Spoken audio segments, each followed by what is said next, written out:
Buenos días, hermanos. ¿Ya van sintiendo el calorcito que se va acercando o no? ¿No? ¿Todavía está frío? No, si casi me pongo shorts.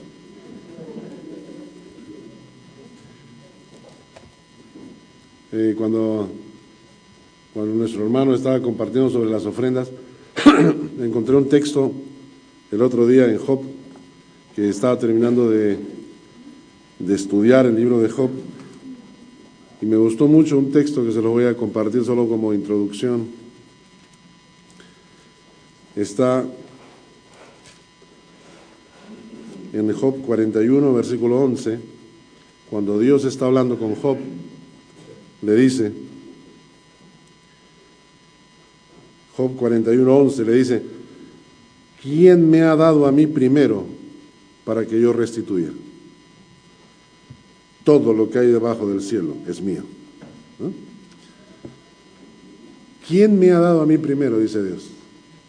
O sea, muchas veces cuando encontramos esas nuevas teologías y esas nuevas prédicas que están dando en las iglesias, venga de tanto dinero que usted va a recibir de vuelta, tanto dinero, invierta en el reino de Dios, te dicen, invierta, ¿no? Engánchese, haga su compromiso, su pacto con el Señor, de cantidad de dinero que el Señor le va a multiplicar. Es interesante porque la Biblia, lo que dice el texto es que Él nos dio primero, o sea, Él nos ha dado. En realidad, nosotros lo único que hacemos con la ofrenda, le decimos, Señor, de todo lo que me has dado, perdona que te dé este poquito de vuelta. Eso es lo que estamos haciendo con las ofrendas. Nadie le da a Él primero. Hace muchos años escuché una prédica donde decía, Dios no es deudor de nadie. Dios no le debe nada a nadie, nosotros le debemos todo a Él. Así que vamos a orar y vamos a empezar con la prédica de Apocalipsis. Te bendecimos en esta mañana, Señor, sabiendo que tu Espíritu Santo es quien toma control y dirige la palabra en nuestros corazones. En esta iglesia que tú bendices, esta iglesia que es una de los candeleros en medio de los cuales tú te mueves, esta iglesia cuyo ángel está en tus manos, Señor, esta iglesia que te pertenece, esta iglesia bendícela ahora con tu palabra. En el nombre de Jesús. Amén. Nos vamos a Apocalipsis al capítulo 1. Gracias a Dios estamos avanzando. Después de 3 prédicas, o 4, creo que ya hemos terminado el capítulo 1. Para los que no estuvieron la vez anterior, quiero contarles que en Apocalipsis, en el capítulo 1, la última parte que vimos, es la imagen de Jesucristo que Juan ve. Es decir, Juan estaba orando, estaba en un tiempo de meditación y escucha detrás de él la voz del Señor con un estruendo.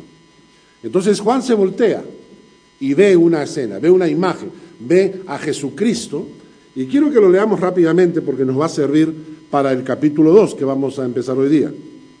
Versículo 12, dice, y me volví para ver la voz que hablaba conmigo, y vuelto vi 7 candeleros de oro, y en medio de los 7 candeleros a uno semejante al Hijo del Hombre, vestido de una ropa que llegaba hasta los pies, ceñido por el pecho con un cinto de oro, su cabeza y sus cabellos eran blancos como blanca lana, como nieve, y sus ojos como llamas de fuego, sus pies semejantes al bronce bruñido, refulgente como en un horno, y su voz como estruendo de muchas aguas. Tenía en su diestra 7 estrellas, de su boca salió una espada aguda de 2 filos, y su rostro era como el sol cuando resplandece en su fuerza. Cuando le vi, caí como muerto a sus pies. Y él puso su diestra sobre mí, diciéndome, no temas, yo soy el primero y el último, el que vivo y estuve muerto, mas he aquí que vivo por los siglos de los siglos. Amén. Y tengo las llaves de la muerte y del Hades. Perdón. ¿De acuerdo? Para los que no estuvieron entonces en esta prédica, les recomiendo escucharla. Hicimos un análisis de cada característica de Jesucristo que se presenta acá. ¿Por qué sus pelos como blanca lana, sus cabellos como nieve, sus ojos como llama de fuego?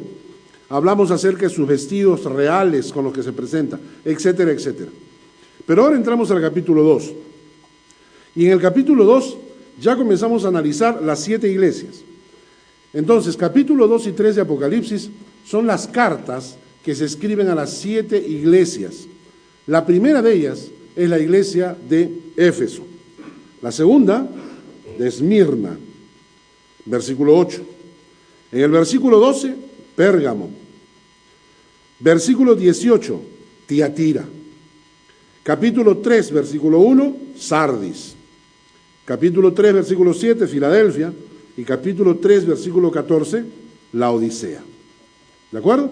Son las 7 iglesias. Hoy día vamos a tratar de analizar la primera, la iglesia de Éfeso. Pero antes de ello, quiero que vean ustedes cómo se presenta Jesucristo a la hora de saludar a la iglesia.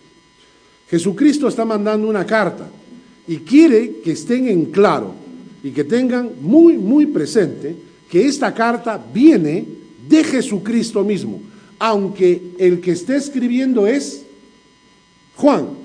Entonces, Jesús le pone la firma a la carta, aunque es Juan el que escribe. Hermanos, eso se llama inspiración bíblica. La inspiración de la Biblia significa que el mensaje viene de Dios, aunque la mano era del apóstol. Por eso es que la palabra de Dios es inspirada por Dios y es la palabra de Dios. ¿Qué diferencia hay entre decir esta es la palabra y esta contiene la palabra? ¿Encuentran alguna diferencia? Si yo les digo, en este libro se contiene la palabra de Dios, o si decimos este libro es la palabra de Dios. Hay una diferencia, porque cuando yo digo que es la palabra de Dios, estoy diciendo que es inspirada, que Dios está detrás de la palabra, que la palabra escrita tiene la autoridad misma de Dios detrás, que cada mandato, que cada orden, que cada mandamiento tiene la autoridad de Dios detrás. Cuando yo digo que contiene la palabra, la segunda pregunta es, entonces, ¿cuál es palabra y cuál no? Eso es lo que han hecho los teólogos últimamente. Por eso es que hay un pastor en Estados Unidos cuya Biblia tiene 3 hojas, el Sermón del Monte. Todo lo demás lo ha desechado. ¿Verdad? Hay muchos pastores que cuando no les conviene dicen, eso es fábula. Una vez un pastor me dijo, no me digas que tú crees en Génesis todavía. Y yo le dije, pero claro que creo en Génesis. No, me dijo, eso es fábula. Eso es fábula, eso es cuento, eso es historieta. Mucha gente hoy en día está tratando de desmenuzar la palabra de Dios. Tengan cuidado con eso. Esto es la palabra de Dios y es inspirada por Dios. Cada vez que usted la lee, usted se encuentra con el mensaje divino. Por eso es que Jesucristo firma sus cartas. Le dice a Juan, escribe, pero el mensaje es de Jesucristo. ¿De acuerdo? Inspiración bíblica. Y luego nos dice en el versículo 1, dice, escribe al ángel de la iglesia en Éfeso, el que tiene las 7 estrellas en su diestra, el que anda en medio de los 7 candeleros de oro, dice esto. ¿Han escuchado esa frase antes? Repito, el que tiene las 7 estrellas en su diestra, el que anda en medio de los 7 candeleros de oro. ¿Han escuchado esa frase? ¿Dónde? Exacto. ¿Dónde dice?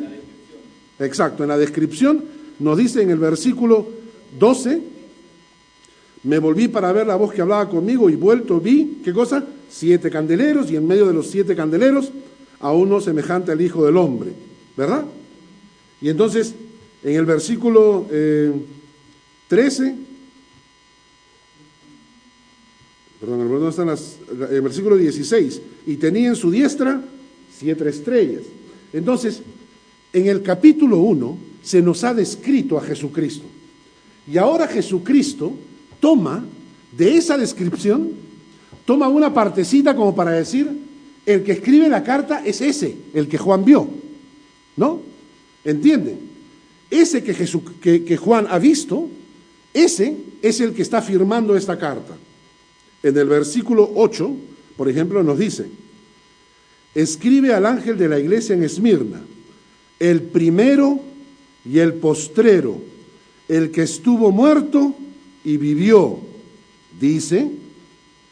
Y en el capítulo 1, versículo 18, nos dice, el que vivo, que estuve muerto, mas he aquí que vivo por los siglos de los siglos. En el versículo 12 nos dice, escribe a la iglesia de Pérgamo, el que tiene la espada aguda de 2 filos, dice esto.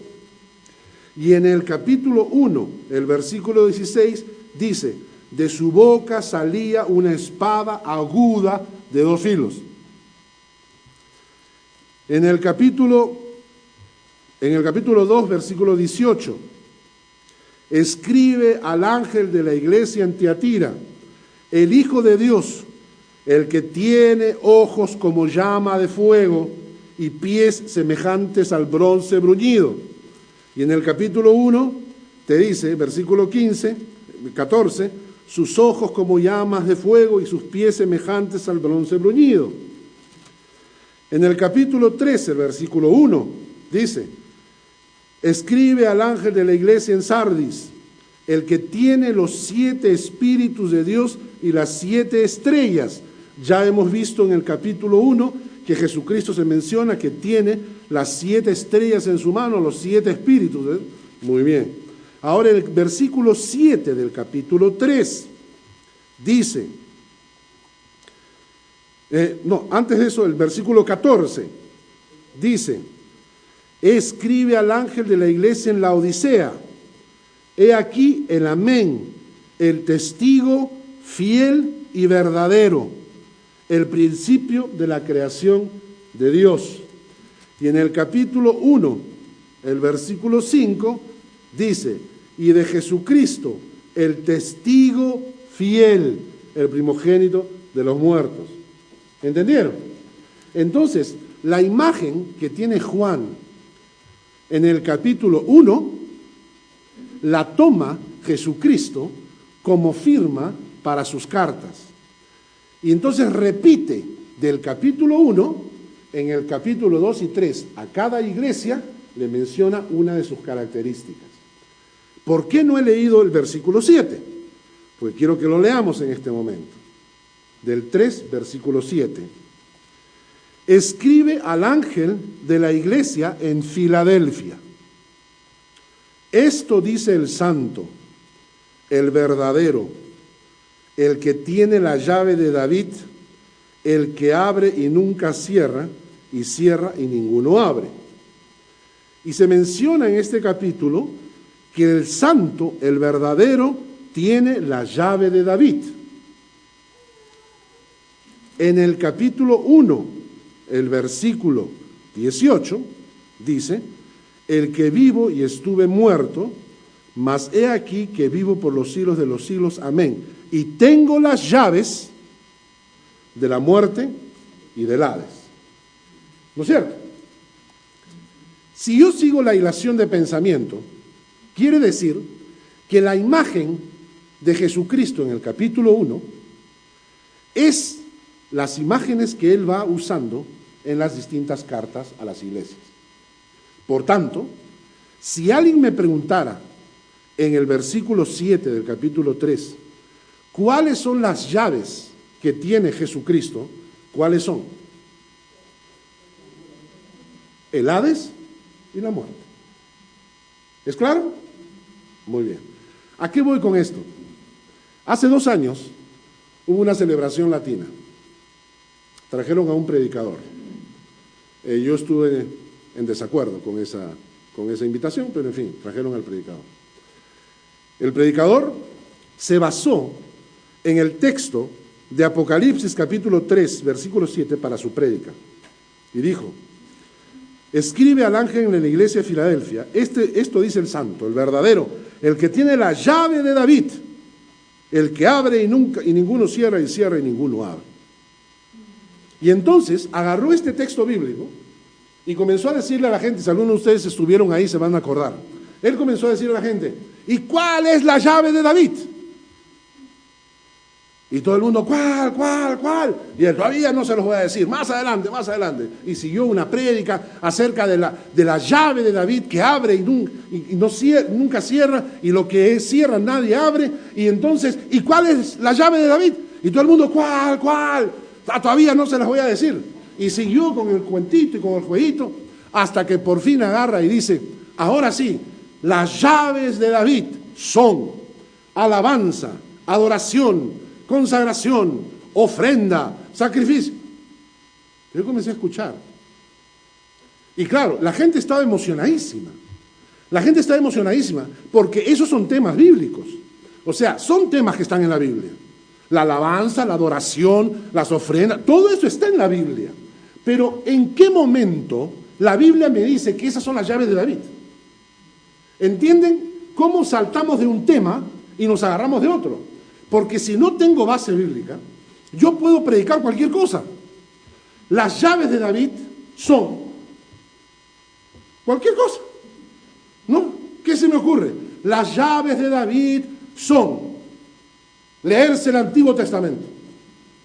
Las llaves de David son oración y ayuno sobre chapitas de gaseosa, para que duela la rodilla. Oración, o sea, las llaves de David son... Se me ocurre cualquier tema. Y yo puedo decir que esas son las llaves de David. Pero cuando yo analizo el texto, descubro entonces que las llaves de David, obviamente, según el contexto, se están refiriendo a las llaves del Hades y de la muerte.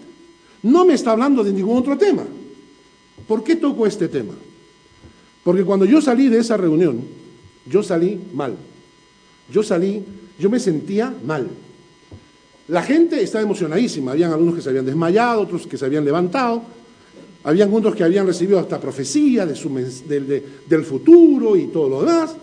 Y yo sentía que ese mensaje no era el mensaje de Dios. Me explico con cuidado. Si yo predico la palabra como está escrita y en su contexto, yo estoy edificando al pueblo. Porque es la palabra de Dios. En el momento en que yo manipulo la palabra, dejó de ser palabra de Dios. Se convierte en palabra de hombre.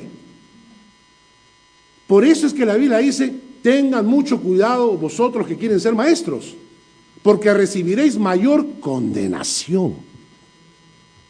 ¿Sabes qué es eso? Dios te está diciendo que si tú enseñas la palabra mal, te estás ganando condenación encima. Desde el momento en que tú tuerces la palabra y por más de buen corazón que tengas, la predicas equivocadamente, tú no estás edificando al pueblo de Dios sobre la palabra de Dios, sino que estás edificándolo sobre palabra de hombre, porque ya dejó de ser palabra de Dios. Les contaba a ustedes que en internet había una discusión en algún momento sobre esas, mis hijos se ríen porque yo siempre me meto a discutir con estas personas en la internet. Y entonces presentaron el video, creo que les conté, ¿no? El video del que espantaba moscas, ¿no? ¿Se acuerdan? El que espantaba abejas, ¿no? Bueno, hay un video en internet donde aparece un pastor predicando y estaba predicando y entonces está así, ¿no? Hermanos, porque la palabra de Dios dice con claridad. Entonces yo miraba y decía, no, me están bromeando, decía yo, esto no puede ser cierto. Y el hombre hacía esto y luego se bajó.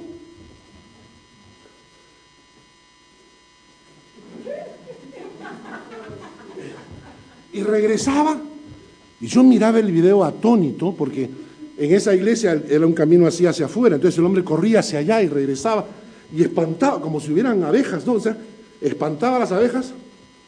Mientras una señora estaba sentada en la silla al costado, la señora estaba en un mate de risa. O sea, la señora estaba con ataque de risa. Se reía y mientras se reía se iba resbalando de la silla, era media gordita, ¿no? Entonces se iba resbalando de la silla y se iba cayendo al piso. En la parte de acá adelante había una señora que estaba haciendo convulsiones, de atrás para adelante, de atrás para adelante, de atrás para... ¿no? Y se jalaba los pelos. Y el pastor se acercó, le puso la mano, la mujer se cayó, comenzó a tener convulsiones en el piso. Otra persona por ahí comenzó a hacer ruido de animales. Entonces yo veía eso y decía, por Dios, ¿qué es esto? Y entonces alguien agarró y dijo, en el internet, pusieron un texto que decía, la mano y el poder de Dios. Yo bien insolente, le conté, será tu abuela, porque de Dios no es. Porque ¿cómo es posible que en el cuerpo de Cristo, donde la Biblia dice que hay que tener orden, dice la Biblia, hágase todo decentemente y con orden, dice la Biblia. ¿Y eso cómo va a ser de Dios? Entonces alguien me contesta en el internet y me dice, usted no es nadie para juzgar el orden de Dios, me dice. Y ahí sí me salió Atahualpa, Payupanqui, Inca Roca, Pachacútec y todos los incas, ¿no? Entonces le contesto, lo que usted me quiere decir, señor, es que la palabra orden, cuyo significado etimológico todos sabemos, y que está en la Biblia diciendo orden, porque es orden, usted la tuerce a su antojo, la tuerce y la tergiversa para respaldar su doctrina. Porque cuando la Biblia dice orden, yo me voy al diccionario y sé lo que es orden. Le pregunto a cualquier vecino, ¿sabe usted qué es orden? Sí, todo el mundo sabe qué es orden. Y este señor utiliza la palabra bíblica para torcerle el significado, para que se acomode a su manera de celebrar el culto. Eso es herejía. Es agarrar la palabra de Dios y cambiarle el significado para que se acomode a lo que yo creo y pienso. Eso es lo que hace muchísima gente hoy en día en las iglesias. La Biblia dice con claridad, hágase todo decentemente y con orden. Nadie me puede cambiar el significado de las palabras. Quiero presentarles a ustedes un clavel verde. ¿Estamos? Esto es un clavel verde. Y entonces la gente va a decir, usted está loco, ¿qué le pasa? Ese no es un clavel verde, ese es una rosa media anaranjada. Y yo le digo, no, eso depende cómo lo mires. No sean payasos. El lenguaje es claro y el lenguaje en la Biblia está para que lo respetemos. Y cuando la Biblia dice que hágase todo decentemente y con orden, te está diciendo que no debes permitir ese tipo de exageraciones absurdas que lo único que hacen es distorsionar el mensaje del Evangelio y hacernos quedar en ridículo a los cristianos frente al mundo. Porque cuando la gente habla de los cristianos, no habla de una iglesia como esta. ¿Ustedes creen que algún periodista va a venir algún día a hacer una entrevista a Cash Liren? ¿O va a ir a Niedergöring a hacer una entrevista para sacar la televisión? No, nosotros no le interesamos. Nosotros somos esas iglesias tranquilas, donde la gente se siente tranquila, donde nadie sale con histeria colectiva. Pero ¿a quién hay que filmar? Hay que filmar a estos que hacen la bulla, que hacen el ridículo, que hacen los gritos, que se desmayan. Y ¿saben qué? Hay cosas que son peores, ¿no?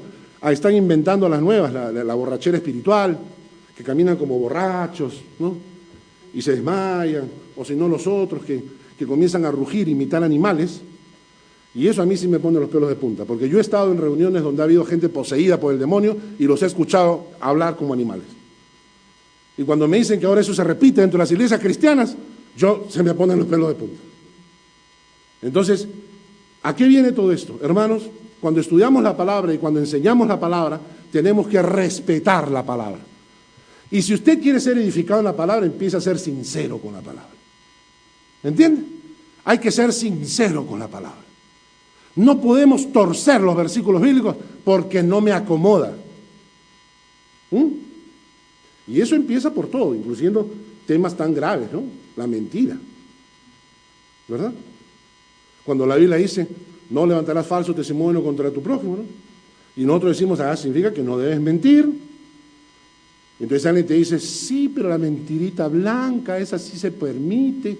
Estamos torciendo la Escritura. Es que estás fornicando. No, yo no estoy fornicando. Pero te estás acostando con tu enamorada. Es que estamos probando para ver si somos compatibles.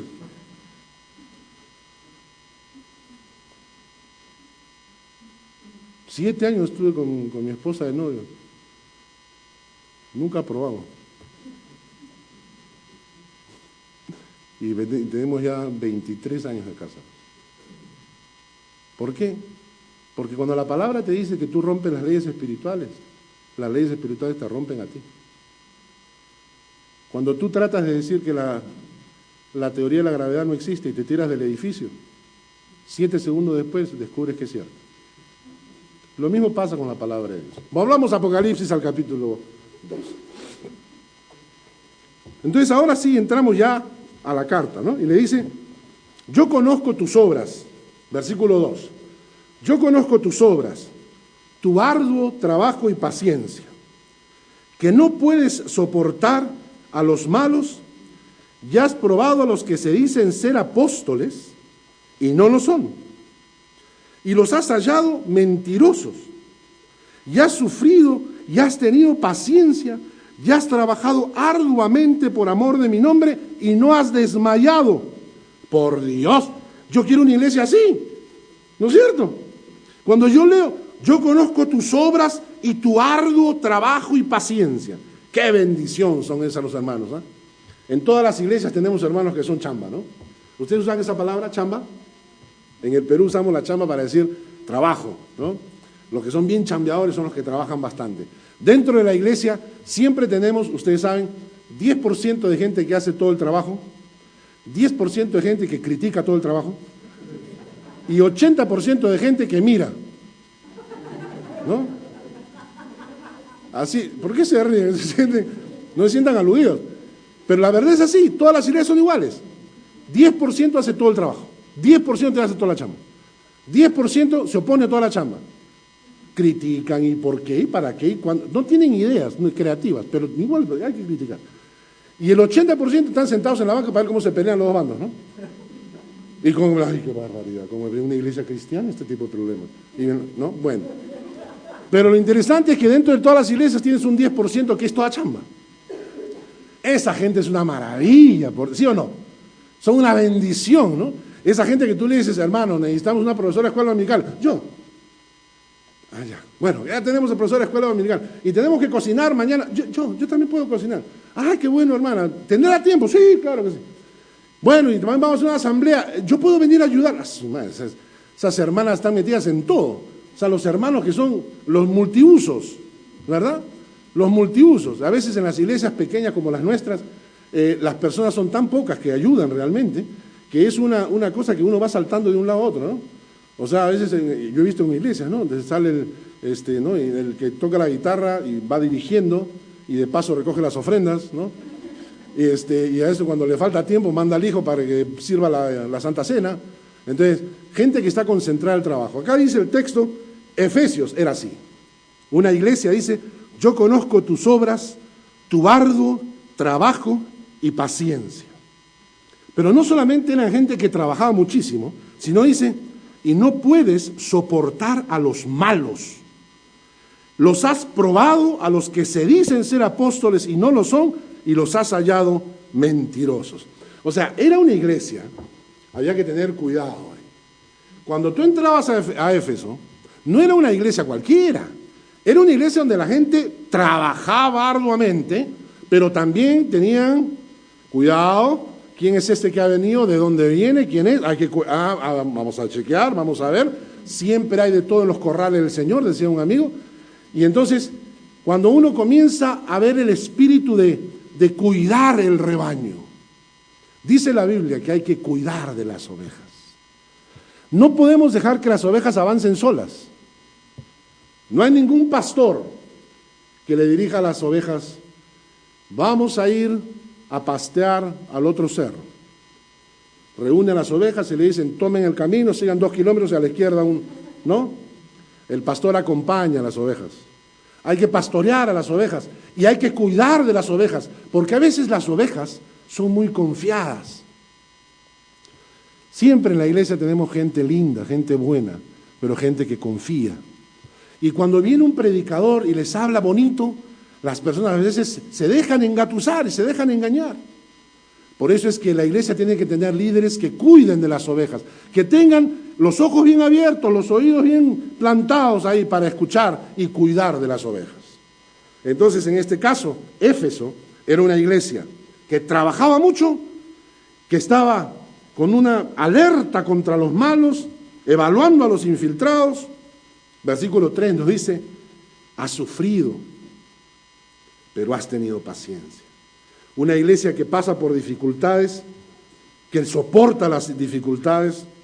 Una iglesia que sigue trabajando, y el versículo 3 dice, y has trabajado arduamente por amor de mi nombre y no has desmayado. Por eso cuando yo termino este texto digo, yo quiero una iglesia así. Yo quiero creyentes así.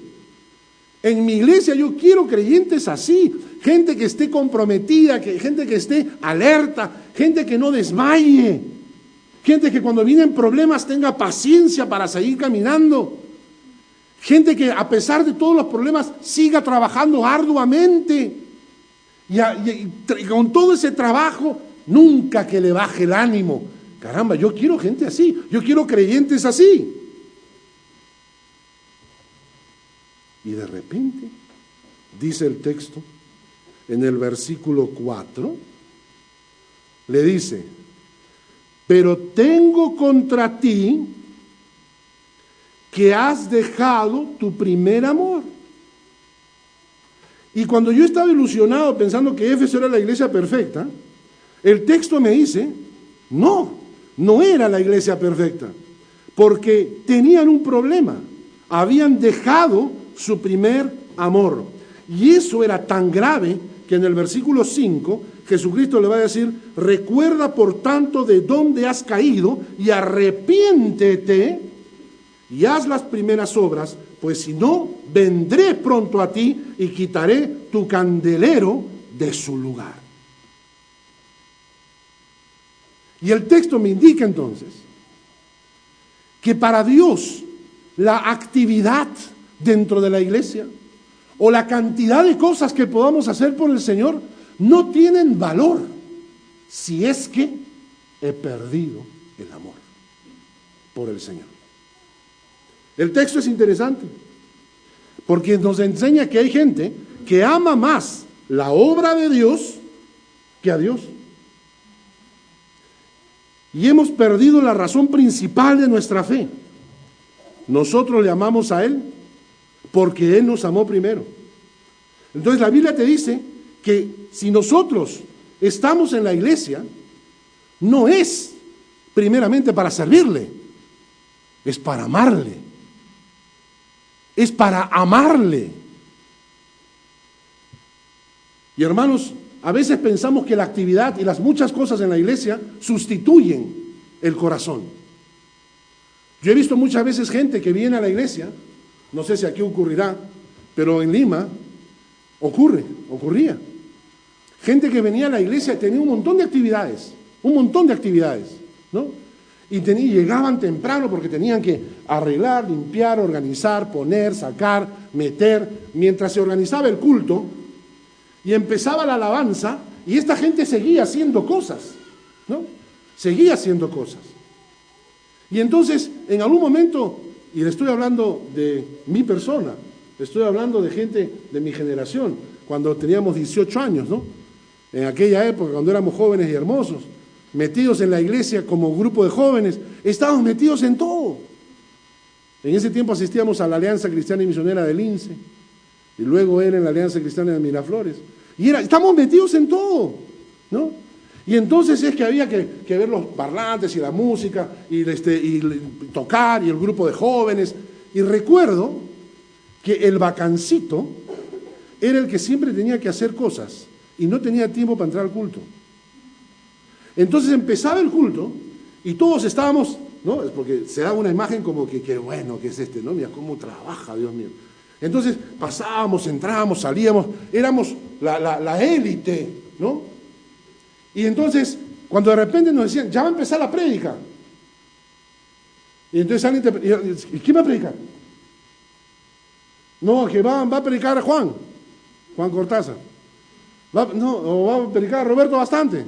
Y todo el mundo, no, todavía tengo que terminar, ¿no? ¿No?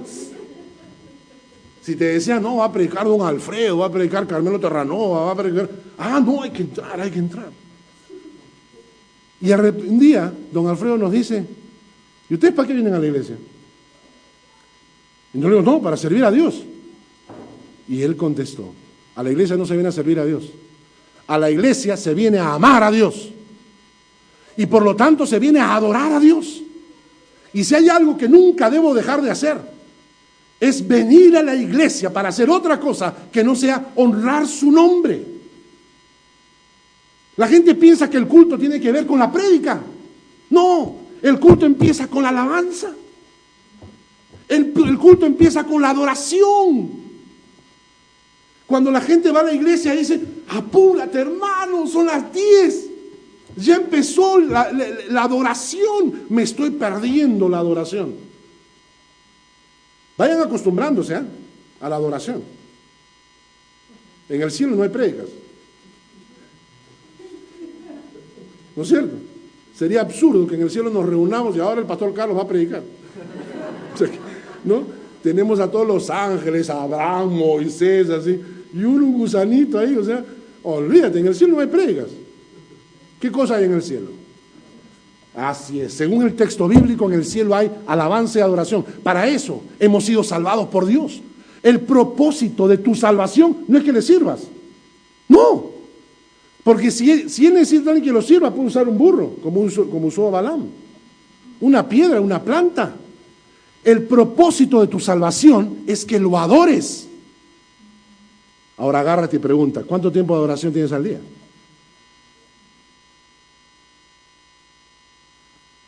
No, los domingos, si llegas tarde.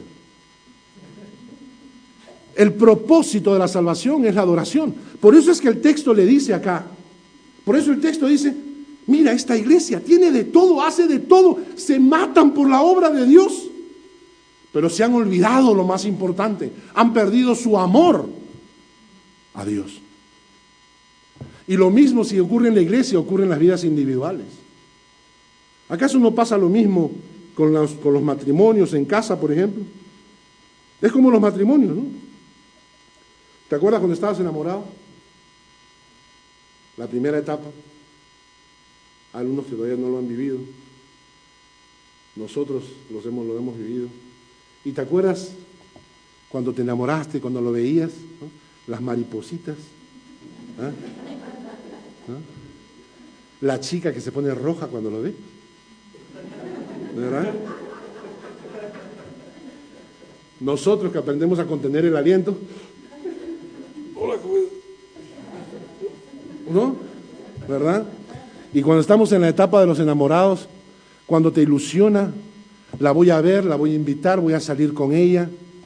Y las chicas en esa época aprendió todas las técnicas de maquillaje posible, los perfumes de la mamá, ¿no? Los hijos, ¿no? Papá, un saco bonito, una casaca. Las colonias, empiezan a usar las colonias. Estás enamorado y todo gira alrededor de eso. Y cuando alguien te dice, ¿hasta qué hora trabajas? Entonces tú ahora se dice, yo hasta las 6, a las 6 me voy. ¿Por qué? Porque a las 7 me encuentro con ella, ¿no? Y estás ilusionado, ¿verdad? Y luego te casas. Y luego te casas, escucha, y las cosas del matrimonio se comienzan a volver cada vez más importantes que tu matrimonio. Entonces tienes los hijos y te das cuenta que amas a tus hijos con toda tu alma y comienzas a dejar el amor con tu esposo, con tu esposa, porque tus hijos son primero. Hay madres que me han dicho a mí, mis hijos son primero. Si mi marido no quiere, que se vaya. Así me han dicho. Hay gente que comienza a entender que las cosas adicionales son las cosas válidas. Y se olvidan que el matrimonio empezó por el amor entre los dos.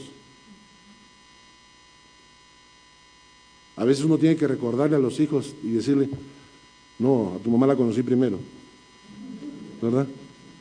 O a tu papá lo conocí primero. En realidad ustedes vinieron porque nosotros nos queríamos.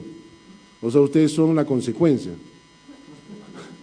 Ustedes son el resultado. ¿no? No es que ustedes son la razón es el amor. Y entonces cuando perdemos el amor, comenzamos a veces a llenarnos de actividades en la casa y dejamos de tener ese amor entre la pareja, ¿no? ¿Y cuántas veces las personas se dejan llevar por la actividad? Y entonces trabajamos más de lo debido.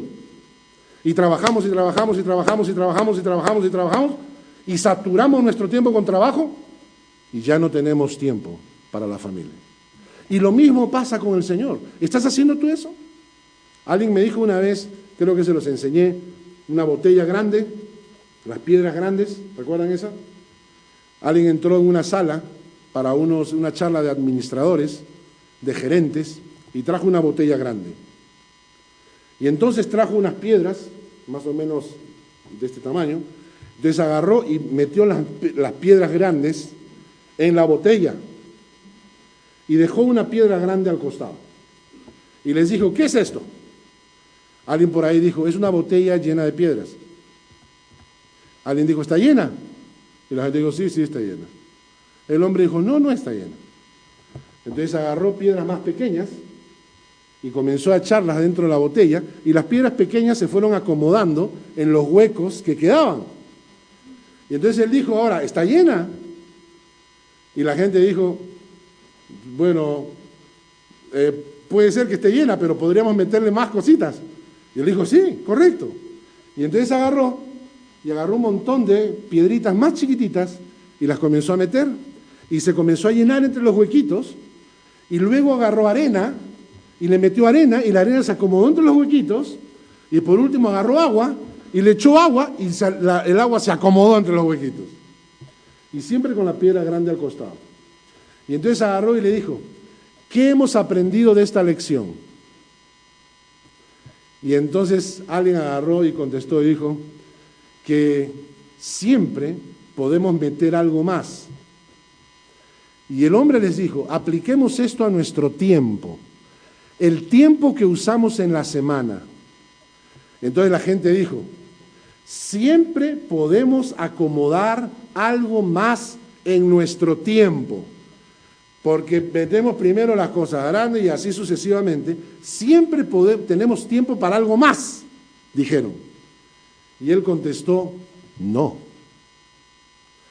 Lo que les he enseñado es que al final me he quedado con una piedra y esta piedra ya no entra.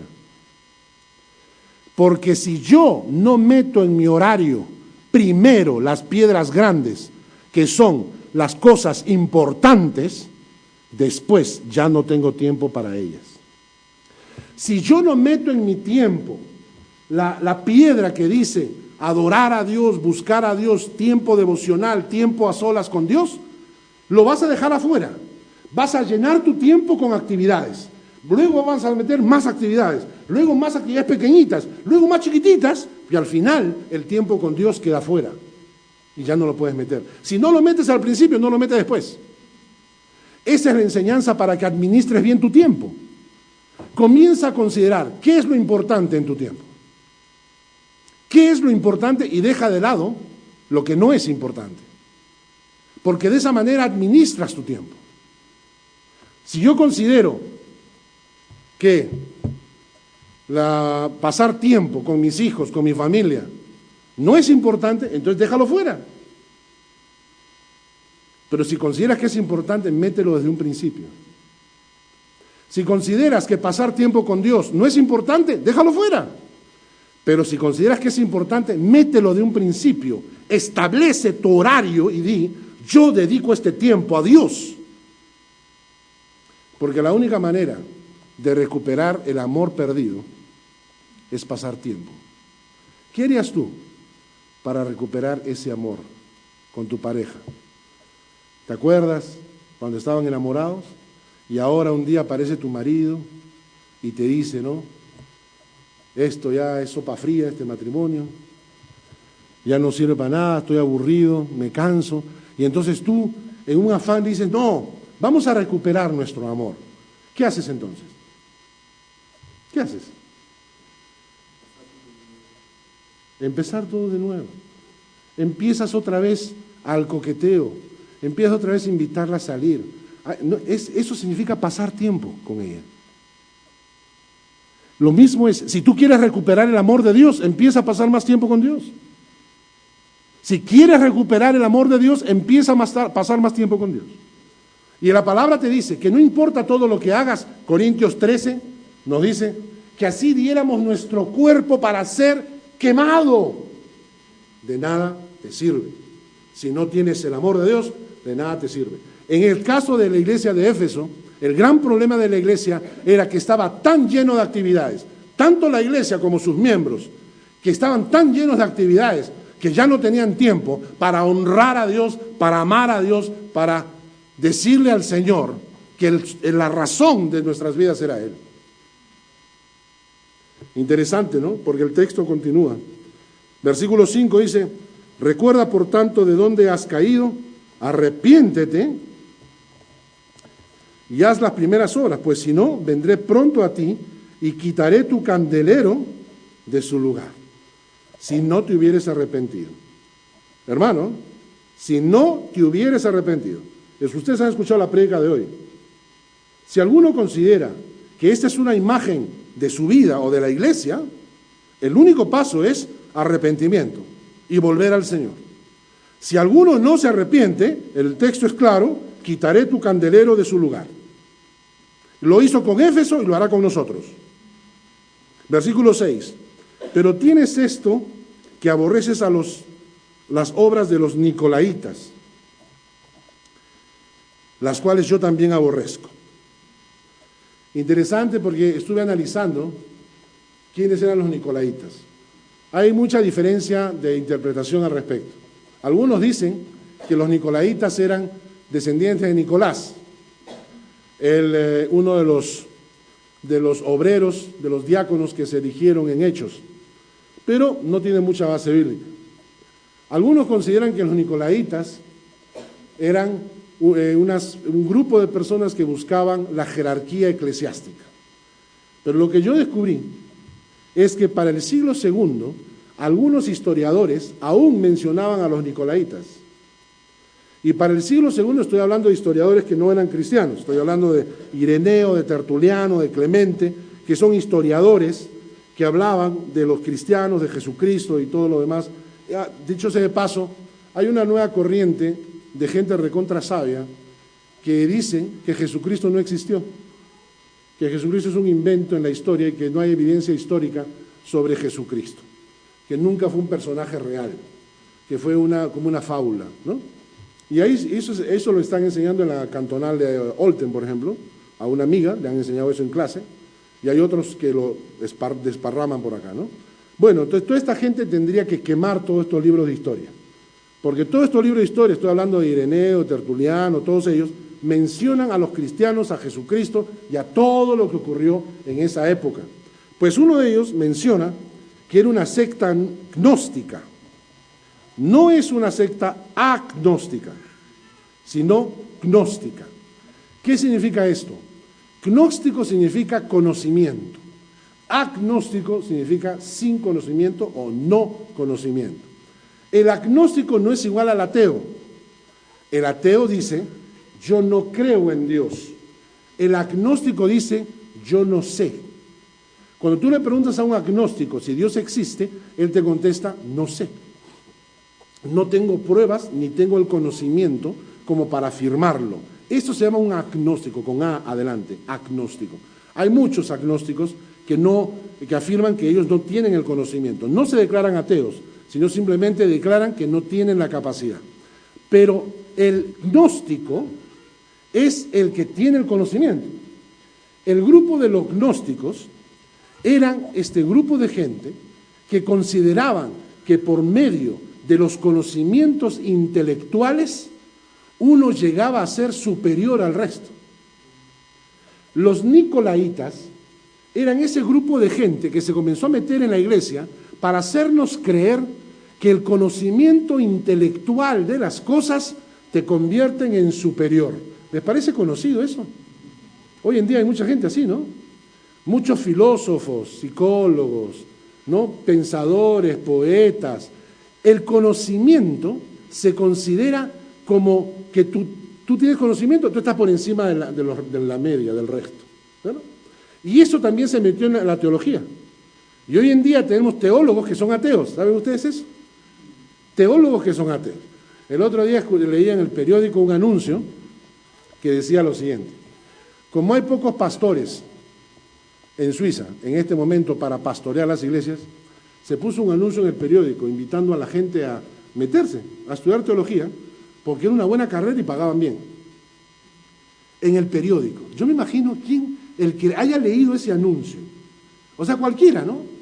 Cualquiera que lea anuncio, oye, pagan bien, sí. Y es fácil, sí. Y no hay que trabajar mucho, no. Esos son los futuros pastores. Y es gente que se meten de tal manera a estudiar la teología, pero dejando de lado a Dios. ¿Es malo estudiar teología? No, no es malo. Es perfectamente bueno. ¿Y saben por qué es bueno? Porque el que estudia la palabra con conciencia comete menos errores a la hora de predicar. Cada prédica que yo he escuchado últimamente de pastores que levantan este texto bíblico que dice: la letra mata, pero el espíritu vivifica, dicen.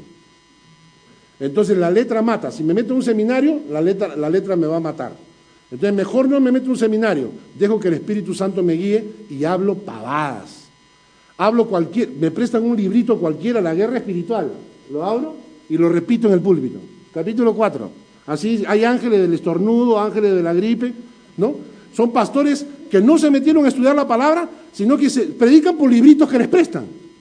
No, usted quiere ser pastor, usted quiere ser un líder, métase a estudiar la palabra con seriedad. Estudie teología con seriedad, métase. Pero nunca olvide que Dios no quiere bibliocéfalos. ¿Qué es un bibliocéfalo? Es ese que llena su cabeza con la Biblia y tiene la cabeza cada vez más hinchada, más hinchada, más hinchada, pero nunca le baja al corazón. Si usted estudia la Biblia, usted estúdiala para aplicarla a su vida primeramente. Porque esa es la idea. No hay que ser un gnóstico como los nicolaitas, que creen que estudiando y metiéndose cosas en la cabeza van a ser mejores. No, mejor es aquel que guarda la palabra de Dios y tiene los frutos del Espíritu Santo en su vida. Así que estudie la palabra, estúdiela. Pero cuando se mete a estudiar la palabra, dígale siempre al Señor: ¿qué tienes que decirme, Dios, a mi corazón? Y aplique todo lo que aprenda a su corazón. No lo deje en teoría. Apréndalo y métalo a su corazón en primer lugar. Como decía alguien, no esté pensando en que la teología es buena para el hermano Pancho. Siempre piense: la teología es buena para mi corazón. Y entonces en el versículo 7 de Apocalipsis dice: el que tiene oído, oiga lo que el Espíritu dice a las iglesias. Al que venciere, le daré a comer del árbol de la vida, el cual está en medio del paraíso. ¿Se han puesto a pensar en eso? ¿Alguna vez se han puesto a pensar que si nosotros realmente llegamos a la presencia de Dios, vamos a conocer el paraíso? Ahí está. Dice: vamos a conocer el paraíso y vamos a comer del árbol de la vida. ¿Cómo será el fruto? ¿Cómo será el fruto? ¿Será fruto? ¿Será dulce? ¿O será salado? Pero comeremos del árbol de la vida, y eso significa eternidad. Lo que Dios está diciendo es que aquellas personas que realmente, en lugar de estar lleno de actividades, saben dedicar un tiempo para hacer crecer el amor de Dios en su corazón, llegará un día en que haremos picnic en el paraíso y comeremos del árbol de la vida. Gracias, Dios, por esta mañana, por tu palabra, por lo que nos has enseñado. Gracias porque nos edifica siempre. Bendícenos esta semana. Permítenos, Señor, colocar esa piedra angular en nuestro horario, un tiempo a solas contigo, para recuperar ese amor. Padre, de repente tenemos que pedirte perdón. De repente tenemos que decirte: perdónanos, oh Dios, porque hemos perdido ese primer amor. Nos hemos dejado llevar por las actividades de la familia, los hijos, el marido, el trabajo, la iglesia, los hobbies que tenemos, y nos hemos olvidado de amarte. Perdónanos, Padre. Vuélvenos ese primer amor. Despierta en nosotros ese primer amor. Sí, Señor. Escucha en este momento la oración de los hermanos que en este lugar te están pidiendo recuperar ese primer amor. Hazlo tú, Señor. Responde a cada oración. Sé que en este lugar hay personas que en este momento te lo están diciendo. Padre, devuélveme mi primer amor. Y para eso, Padre, volvemos a ti, arrepentidos, rendidos de corazón. Empecemos de nuevo, Señor. En el nombre de Jesús. Amén y amén. Que Dios les bendiga, hermano.